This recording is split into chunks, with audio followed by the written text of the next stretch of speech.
श्री शिवाय नमस्तुभ्यम, हर हर महादेव। आज 20 दिसंबर की श्री शिव पुराण कथाओं की जानकारी शुरू करने से पहले इस शिव पुराण कथा जो कि दुर्ग में चल रही है, इसमें गुरुजी पंडित प्रदीप मिश्रा जी ने कुछ नए उपाय बताए हैं जो कि आप कल 21 दिसंबर को भी कर सकते हैं। पहले उन्हें देख लेते हैं। सबसे पहले यक्षेश्वर महादेव उपाय। सर में अगर बहुत दर्द बना रहता है, भ्रकुटी में दर्द बना रहता है, आधे माथे में हमेशा दर्द बना रहता है, नेत्रों के आसपास दर्द बना रहता है, या फिर सुबह उठते से ही आपको सर दर्द देखने को मिलता है, दिन भर रहता है, तो आपको ये सोचने की जरूरत नहीं है कि आपको किसी की नज़र लग गई है। गुरुजी ने कहा है डॉक्टर को दिखाना है, पूरा ट्रीटमेंट करना है, पर उसके साथ ही साथ एक सरल और आसान उपाय करना है जो कि यक्षेश्वर महादेव के नाम से जुड़ा हुआ है। 7 दूर्वा लेनी है। जलाधारी के 7 स्थान में अलग अलग स्थान पे 7 दूर्वा को आपको अर्पित कर देना है। इसके बाद एक कलश का जल उन 7 दूर्वा के ऊपर थोड़ा थोड़ा करके अर्पित करना है और बचा हुआ पूरा जल आपको शिवलिंग के ऊपर अर्पित कर देना है। 7 दूर्वा को आपको यक्षेश्वर महादेव का नाम लेकर प्राप्त करके अपने घर पे आ जाना है और यक्षेश्वर महादेव का नाम लेते हुए रोज सुबह उस दूर्वा का आपको आचमन कर लेना है। 7 दिनों तक 7 दूर्वा का आचमन करना है, पर गुरुजी ने कहा है 7 दिन भी नहीं होंगे उसके पहले ही आपको आपकी समस्या में लाभ जरूर देखने को मिलेगा। उपाय करते समय आपको यक्षेश्वर महादेव का नाम स्मरण करना है, इस बात का आपको ध्यान रखना है। बढ़ते हैं अगली जानकारी की ओर। अगला उपाय जो कि शिव पुराण कथा में गुरुजी ने बताया है, जो कि मां नील सरस्वती के नाम से संबंधित है। विशेष उपाय की जानकारी देते हुए गुरुजी ने बताया कि बच्चों के मुख से लार टपकती है, बच्चा कमजोर रहता है, बच्चा 20 साल का हो गया है पर बुद्धि उसकी 8 साल की है, तो आपको अष्टमी, नवमी और चतुर्दशी यह तिथियां दोनों पक्ष में आती हैं। उपाय भी आपको दोनों ही पक्षों में करना है। मां नील सरस्वती का आपको स्तोत्र का पाठ करना है। इसके साथ ही साथ आपको शंख पुष्पी पुष्प, जैसे हम अपराजिता का पुष्प भी कहते हैं, उसे आपको जलाधारी में अर्पित करना है। जलाधारी मतलब शिवलिंग के ऊपर अर्पित नहीं करना है, नीचे जिसमें शिवलिंग रखा रहता है उसमें आपको कहीं पर भी अर्पित कर देना है। इसके बाद एक कलश का जल आपको शिवलिंग पे अर्पित करना है, पर 7 बार करके अर्पित करना है। मतलब एक बार अर्पित करें, फिर रुक जाएं, फिर दूसरी, फिर तीसरी, फिर चौथी, फिर 5वीं और 6वीं बार तक आपको रुक रुक के अर्पित करना है। पर 7वीं बार जब आप जल अर्पित करेंगे तो 7वीं बार में पूरा कलश का जल आपको शिवलिंग के ऊपर अर्पित कर देना है। जलाधारी से नीचे गिर रहे जल का थोड़ा सा भाग आपको मां नील सरस्वती का नाम स्मरण करते हुए प्राप्त करना है, घर पे लेकर आना है और उस बच्चे को उसका आचमन करा देना है। लाभ जरूर देखने को मिलेगा। नील सरस्वती स्तोत्र का पाठ अगर आपके पास नहीं है तो आप गूगल में सर्च कर सकते हैं, आपको आसानी से मिल जाएगा। अब बढ़ते हैं आज की कथा की विशेष जानकारियों की ओर। गुरुजी पंडित प्रदीप मिश्रा जी द्वारा छत्तीसगढ़ राज्य के दुर्ग जिले के नकपुरा ग्राम में श्री शिव महापुराण कथा शुरू हो गई है। आज की कथा की संपूर्ण जानकारी और उपाय हम आपको इस छोटे से वीडियो के माध्यम से बताएंगे, साथ ही साथ उस पर चर्चा भी करेंगे। आपको बता दें यह शिव पुराण कथा 5 दिवसीय शिव पुराण कथा है जो कि 17 दिसंबर से 21 दिसंबर 2025 तक आस्था और यूट्यूब के माध्यम से दोपहर के 1 बजे से 4 बजे तक देखी जा सकती है। कल है 21 दिसंबर, पोष रविवार का भी दिन है। इस दिन आप एक और कौन सा विशेष उपाय कर सकते हैं जो कि गुरुजी पंडित प्रदीप मिश्रा जी की पिछली शिव पुराण कथाओं का बताया विशेष उपाय है, वह जानकारी भी आपको इस वीडियो में मिलने वाली है। आज 20 दिसंबर चौथे दिन की श्री शिव पुराण कथा में गुरुजी पंडित प्रदीप मिश्रा जी ने कुल 17 उपाय पत्र और उपयोगी जानकारियां दी हैं। सभी जानकारी आपको इस वीडियो के माध्यम से मिलने वाली है। अगर किन्हीं कारणवश आपने आज की कथा नहीं सुन पाई है तो संपूर्ण कथा का तत्व आपको इस छोटे से वीडियो से प्राप्त होने वाला है।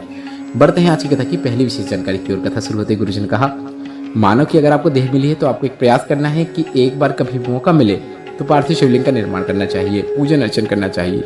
देश के लिए अगर आपको कुछ करने का मौका मिले तो ऐसा अवसर का आपको सदुपयोग करना चाहिए। प्रत्येक माह में शिवरात्रि आती है जिसमें आप पार्थिव शिवलिंग का निर्माण करके अधिक से अधिक लाभ प्राप्त कर सकते हैं। बढ़ते हैं आज की कथा की दूसरी विशेष जानकारी की ओर। गुरुजी ने कहा, आज 150 एकड़ का जो बड़ा मैदान है जहाँ पर शिव महापुराण कथा हो रही है वह पूरा भरा हुआ नजर आ रहा है। इतनी भीड़ भी है, और इतनी भीड़ यहाँ क्यों आ रही है कोई बता सकता है? ये लोग यहाँ पर इसलिए आ रहे हैं क्योंकि शिव ने उन पर कृपा की है, शिव का उन्हें आशीर्वाद प्राप्त हुआ है, उनका शिव के प्रति विश्वास है जो कि आज यहाँ देखने को मिल रहा है। बढ़ते हैं आज की कथा की तीसरी विशेष जानकारी की ओर। गुरुजी ने कहा, मैदान की लड़ाई मान लो हार भी गए तो दोबारा जीत सकते हो, पर मन की लड़ाई अगर एक बार भी हार गए तो फिर दोबारा नहीं जीती जा सकती। बढ़ते हैं आज की कथा की चौथी विशेष जानकारी की ओर। गुरुजी ने सभी से नए वर्ष में एक संकल्प लेना को कहा है, जिसे सभी को लेना है। हमारे अंदर जितनी भी बुराई है उसे हमें अपने अंदर से हटाना है। क्रोध गुस्सा को हमें पीछे छोड़ना है, सबसे मधुरता से बात करना शुरू करना है। बढ़ते हैं आज की कथा की 5वीं विशेष जानकारी की ओर। सुनीति जी पत्र लेकर आई जिसमें लिखा, आपके माध्यम से मुझे पशुपतिनाथ व्रत की जानकारी मिली तो जीवन में हमने उन्नति भी प्राप्त की है। मैं और मेरे पति खूब पढ़े लिखे थे, सरकारी नौकरी की तैयारी भी कर रहे थे। बहुत प्रयास करने के बाद भी हमारी नौकरी नहीं लग रही थी। दोनों की उम्र 40 के करीब आ रही थी। हमने भोलेनाथ की भक्ति धारण की, मंदिर जाना शुरू किया, पशुपतिनाथ व्रत किया, कथा पंडाल में बैठकर कथा का श्रवण किया, पंडाल की मिट्टी को सर पर लगा लिया, कांवड़ यात्रा में भी शामिल हुए, मेहनत में अधिकता लाई। मेरे पति और मेरी दोनों की सरकारी नौकरी लग गई है, उसी का आभार व्यक्त करने हम कथा पंडाल में आए हैं। बढ़ते हैं आज की कथा की छठवीं विशेष जानकारी की ओर। जब समय पलटी मारता है तो बुद्धि भी विपरीत हो जाती है। अगर तुम बहुत अच्छे हो तो तुम्हारी बुराई होती है, अच्छे में बुराई ही ढूंढी जाती है। जो बुरा है, नशा करता है, तो उसके घर में जाकर कोई नहीं कहता है कि यह नशा करता है, नाली में पड़ा रहता है, क्योंकि वह सभी को पता है। पर तुम अच्छे हो और तुमसे एक गलती भी अगर हो जाती है तो लोग तुम्हारी गलती को पकड़ लेते हैं और उसी को पकड़ने का प्रयास करते हैं। अगर तुम्हारी कोई बुराई करता है तो तुमको खुश होना चाहिए कि तुम बहुत अच्छे इंसान हो। बढ़ते हैं आज की कथा की सातवीं विशेष जानकारी की ओर। गुरुजी ने कहा, आज भी तमिलनाडु में एक ऐसा मंदिर है जहाँ पर शिव की जगह मछली को रखकर उसका पूजन अर्चन किया जाता है, और वहाँ पर एक ऐसा कुंड है जहाँ पर स्नान करने से त्वचा संबंधित परेशानियां दूर हो जाती हैं। बढ़ते हैं आज की कथा की आठवीं विशेष जानकारी की ओर। आलोक जी पत्र लेकर आए जिसमें उन्होंने लिखा, सब लोग कहते थे कि मैं पढ़ नहीं सकता, मैं पास नहीं हो सकता हूँ, पर मैं आपकी कथा सुनकर एक लोटा जल चढ़ाना शुरू किया। सब मुझ पर हंसते थे। भगवान की कृपा से मैंने 10th की पढ़ाई फर्स्ट क्लास पास की है, 11वीं भी मैंने फर्स्ट क्लास पास कर ली है, और उम्मीद अब ऐसी है कि आगे चलकर भी मैं अच्छे पद पर जरूर बैठूंगा। बढ़ते हैं आज की कथा की 9वीं विशेष जानकारी की ओर। गुरुजी ने कहा, अगर शिव की भक्ति धारण करते हो तो एक बात को हमेशा ध्यान रखना कि भले ही तुम्हें तुरंत कुछ प्राप्त ना हो, पर देर से ही सही भोलेनाथ आपको प्रदान जरूर करेंगे। बढ़ते हैं आज की कथा की 10वीं विशेष जानकारी की ओर। छाया जी पत्र लेकर आए जिसमें उन्होंने लिखा, 6 महीने का बालक मुझे छोड़कर चला गया, शांत हो गया। इतने समय बाद हुआ था और ऐसा चला गया, मुझे बहुत दुख हुआ। मेरी बहन ने आपकी कथा सुनने को कहा। मैं शिव पुराण कथा का श्रवण करना शुरू किया। घर पर बैठकर पितरों की फोटो लेकर कथा सुनी। बाबा की कृपा से जुड़वा बेटे हुए हैं, दोनों को लेकर कथा पंडाल में आई हूँ, उसी का आभार व्यक्त करना चाहती हूँ। बढ़ते हैं आज की कथा की 11वीं विशेष जानकारी की ओर। कमला जी पत्र लेकर आई जिसमें लिखा, कई वर्ष हो गए थे, संतान सुख नहीं था। किसी ने पंडाल में बैठकर कथा सुनने को कहा। हमने गुड़ियारी की कथा पंडाल में बैठकर सुनी। कंकड़ रूपी शंकर का पूजन अर्चन किया। कमलेश्वर की कथा भी हमने पंडाल में बैठकर सुनी। पंडाल की मिट्टी को हमने मस्तक पे लगा लिया।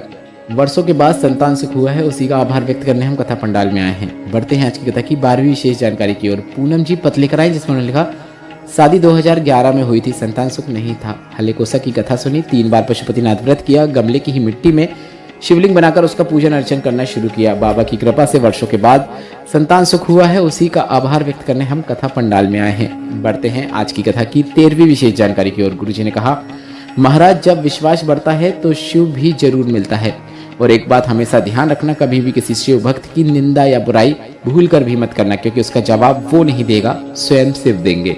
बढ़ते हैं आज की कथा की 14वीं विशेष जानकारी की ओर। कल है 21 दिसंबर और 21 दिसंबर रविवार का दिन है। पोष रविवार में आप एक ऐसा उपाय कर सकते हैं जो कि त्वचा संबंधित परेशानी होने पर किया जाता है।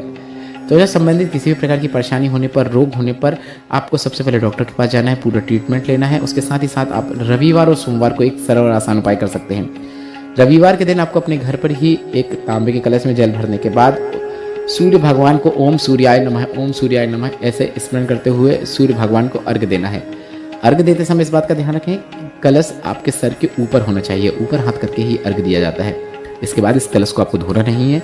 जल देने के बाद आपको इस कलश को ऐसे ही संभाल के रख लेना है। इसके बाद अगला दिन जो आएगा 22 दिसंबर का, रविवार का बाद सोमवार का दिन रहेगा, और सोमवार के दिन उसी कलश में आपको फिर से जल भर लेना है, धोना नहीं है, सीधे जल भर लें। भोलेनाथ के मंदिर में पहुंच जाएं, शूल टंकेश्वर महादेव का नाम लेते हुए शिवलिंग पे जल अर्पित कर दें। जलाधारी से नीचे गिर रहे जल का थोड़ा सा भाग प्राप्त करें और अपनी उस समस्या में, त्वचा संबंधित समस्या जो आपके शरीर में है, जहाँ पर भी है वहाँ पर आपको वह जल शूल टंकेश्वर महादेव का नाम लेते हुए लगा लेना है।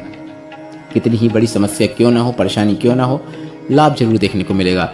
बढ़ते हैं 15वीं विशेष जानकारी की ओर। गुरुजी पंडित प्रदीप मिश्रा जी के पिछले वर्षों की शिव पुराण कथा में गुरुजी ने कई ऐसे उपाय बताए हैं जो कि आप कभी भी किसी भी दिन कर सकते हैं। उसी उपाय में से माता सुख सुंदरी के स्थान से शिवलिंग के मध्य एक खाली स्थान आपको देखने को मिलता होगा।